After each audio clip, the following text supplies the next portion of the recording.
विद्यार्थियों, आज हम गौतम धर्म सूत्र के प्रथम प्रश्न के का जो छठा अध्याय है उसका अध्ययन करेंगे। इस अध्याय में अभिवादन विधि का वर्णन किया गया है, अर्थात हम अपने माता पिता, अपने जो श्रेष्ठ लोग हैं, अपने ज्येष्ठ जो लोग हैं, बंधु बांधव हैं, उनके साथ कैसे उनका सम्मान करना चाहिए, कैसे उनका अभिवादन करना चाहिए, इसका इसमें वर्णन किया गया है।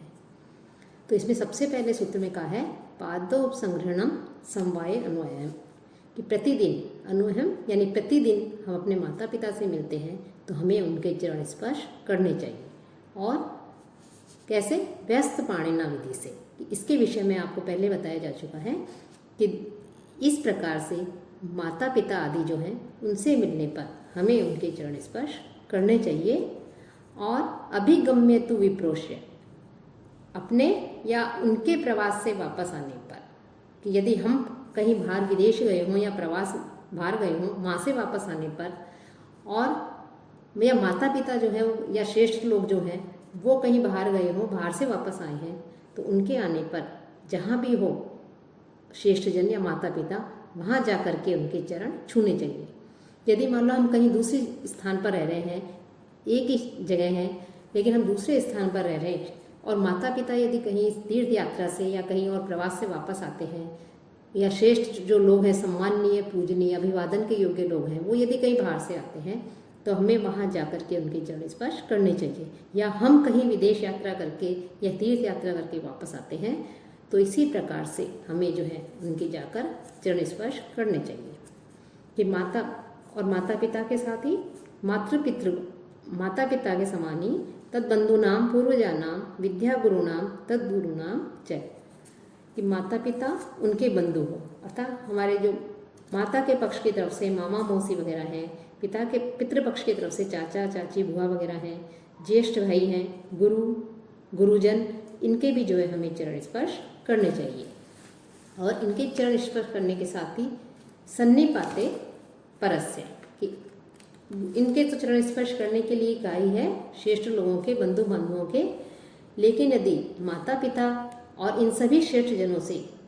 एक साथ यदि हमारी भेंट हो जाए, कि एक साथ इनसे जब हम मिलें तो सबसे पहले जो श्रेष्ठ व्यक्ति है उनके चरण स्पर्श करने चाहिए। कि हमारे सामने माता आदि भी हैं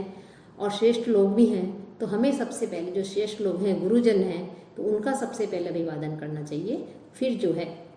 उसके चरण स्पर्श करके माता आदि का चरण स्पर्श करने चाहिए। और अभिवादन की विधि क्या है? कि ये तो कह दिया कि हमें सबके चरण स्पर्श करने चाहिए, सबका जो है सम्मान करना चाहिए, फिर अभिवादन करना चाहिए।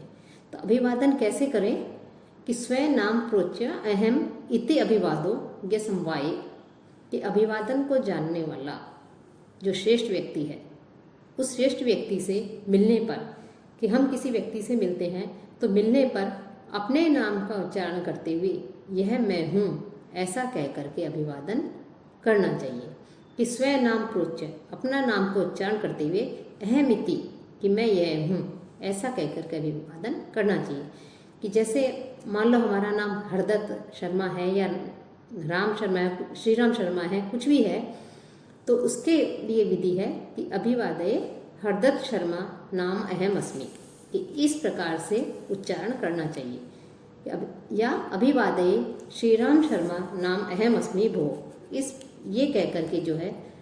जो हमारे जो सम्मानीय है, श्रेष्ठ व्यक्ति है, उनका सम्मान करना चाहिए। यह मैं अमुक हूँ ऐसा कहकर अभिवादन करना चाहिए। स्त्री पुंयोगो अभिवादतो अनियम एके, कुछ आचार्यों का मत है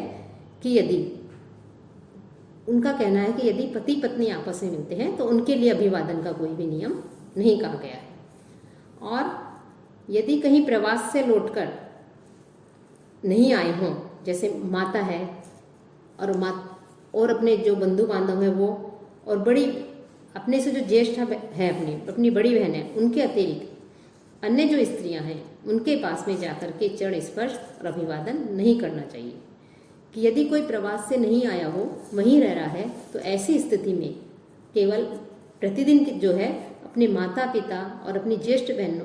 भगिनियों के अलावा, बहनों के अलावा अन्य जो स्त्रियां हैं उनके पास में जाकर के उनके चरण स्पर्श और अभिवादन नहीं करें। यदि वह प्रवास से लौट कर आए हैं तब ऐसी स्थिति में जाकर के उनका चरण स्पर्श करके अभिवादन किया जा सकता है।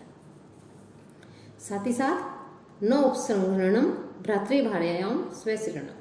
साथ ही यात्रा से लौटकर आने पर भी जो अपने भाई की पत्नियां वगैरह हैं उनके साथ और छोटी बहनों के लिए भी जो है कभी चरण स्पर्श नहीं करने चाहिए, उनका केवल अभिवादन करें, अर्थात हाथ जोड़कर उन्हें प्रणाम कर सकते हैं लेकिन उनके जो है चरण स्पर्श नहीं करने चाहिए। अपने से छोटी आयु के जो लोग हैं उनके, तो अपने से जो छोटी आयु के लोग हैं उनके चरण स्पर्श करने के लिए कहा है कि उनके केवल हम अभिवादन कर सकते हैं, उनका चरण स्पर्श हमें नहीं करना चाहिए।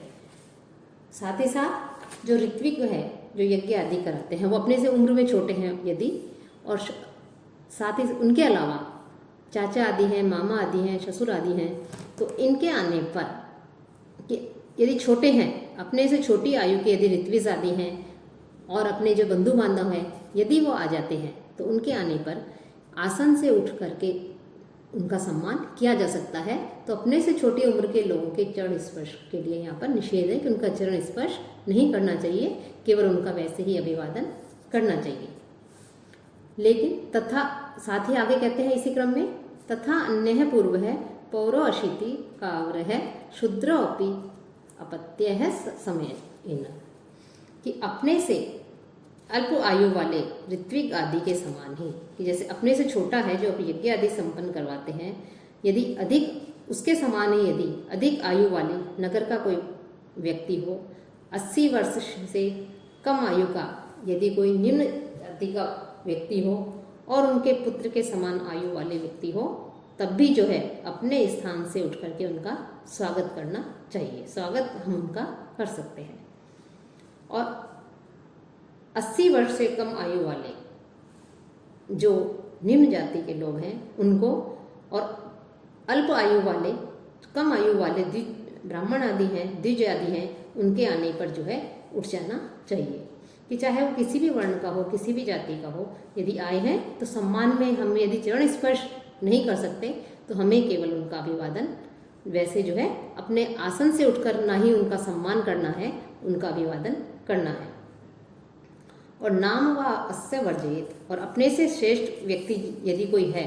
तो उस श्रेष्ठ व्यक्ति के नाम के उच्चारण के लिए यह निषेध किया गया है। साथ ही साथ उत्कृष्ट वर्ण वाला ब्राह्मण जो है, ऊंचे वर्ण का अथवा ब्राह्मण होते हुए भी अक्षत्रिय जो दूत है, जो राजा है, उसके नाम का उच्चारण नहीं करना चाहिए। कि ब्राह्मण है, उत्कृष्ट वर्ण का है लेकिन अक्षत्रिय है, तो ऐसे को राजा के नाम का उच्चारण नहीं करना चाहिए। भो भवन इति वयस्य समाने अहनी जाते, कि एक ही दिन अथवा एक ही वर्ष में उत्पन्न हुए समवयस्क व्यक्ति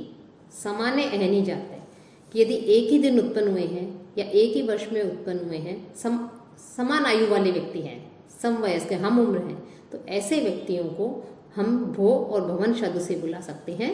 उनके लिए कहा है कि भो और भवन शब्द से हम उनका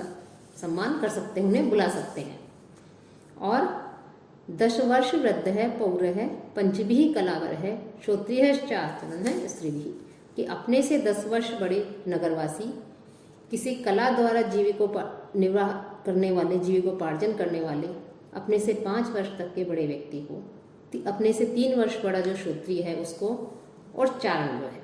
अर्थात और अपने समान वेद शाखा का अध्ययन करने वाला कोई है, तो ऐसे को भी भो और भवन कहकर के संबोधित किया जा सकता है।